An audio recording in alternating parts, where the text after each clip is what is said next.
sisi wote tutasimama na nyinyi mpaka tutafute mambo ya vile mutapata usaidizi.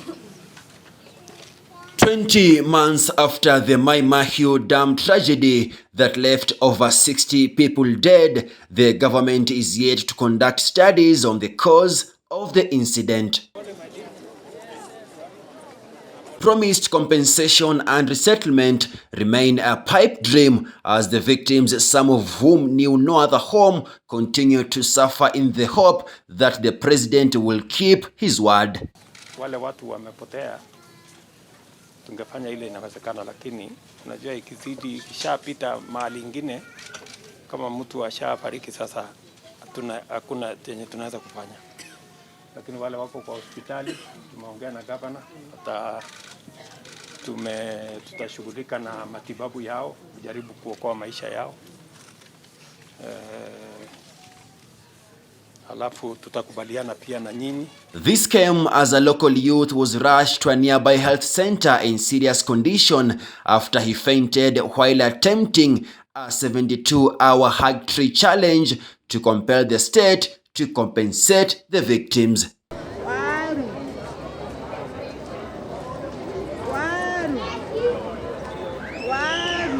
According to the victims' chairman Bernard Kamau, the president gave 3 promises of resettlement, compensation and investigations into the cause of the incident. And I want to address our president that he witnessed what befell us. He was here on 30th of April 2024, less than 24 hours after this tragedy happened.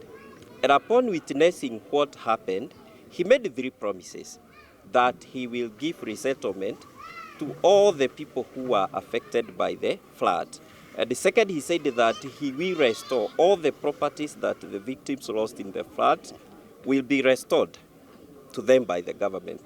And the third, he said that he will send a team of experts who will investigate and establish the cause of the tragedy, and then advise on whether the tragedy can recur or not, and whether the affected area is safe for habitation. Promises to our discomfort that have not come to pass. And I have heard that they said they bought land. And again, I heard from him when he came to Nakuru recently in response to a question asked by our senator. He said that the government has bought 200 acres of land here in Mai Mahiu.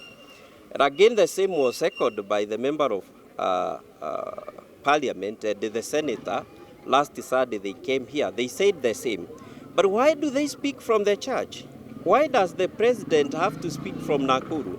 When you come to the ground, we don't know where this land is, and nobody is answering that question.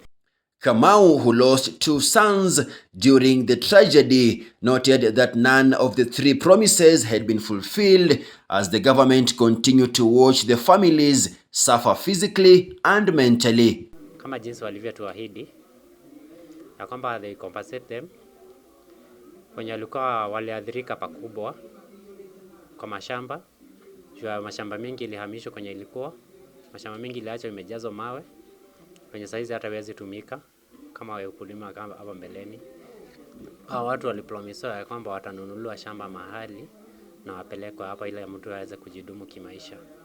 Lakini hadi wa leo hawajai wana hiyo haki yao ambayo waliweza kuahidiwa. Another victim, James Masharia, who also lost 2 children, said that they had been turned into beggars after all their personal effects and livestock was swept away.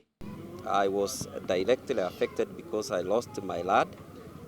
I lost my house with all the households, livestock and everything. But what breaks my heart is that I lost my 2 sons, whom I'm not ready to let go. I would like to take this opportunity to really appreciate Patrick. What Patrick is doing is making right what our leaders, especially the elected leaders, got wrong. When this tragedy happened, it is in public domain that they came with the plethora of promises and undertakings that they will stand by the victims that they will do all that is within their abilities to ensure that the victims are back on their feet as soon as practicable. But shortly after, they forgot. On her part, Hannah Njeri, while lauding the action by the youth, said that many students had dropped from school due to lack of school fees. Patrick amejitokeza na kukubatia ile mti, tunasema ni njia ya kufanya tufikie serikali, na tungeomba rais wetu vile alikuja hapa Gea mwenyewe akajileta na miguu yake akafika pale Gea akatuahidi ati atatuliseto, atatununulia shamba, waadhiriwa wote walipoadhirika atasimama na wao. Mimi ningemuomba kama mama, tumeteseka sana kupitia ile njia tumepitia, wengi wanaenda vibarua, wengi wamepoteza mali yao. Kama mimi nilikuwa na biashara pale, ilienda yote, sikupaki na kitu yoyote, na nimepitia njia mingi sana, tunaenda mpaka mijengo, tunaenda mpaka watu wengine hawana kitu ya kukula. Hawana, na kwa sasa hivi hatujui tufanye nini. Watoto wanaingia shule, kama sasa hivi tumepeleka watoto shule, wamerudishwa nyumbani, hakuna watu wa kutushika mkono ili tuweze kusomesha wale watoto. Majibu Kisao for CMN News.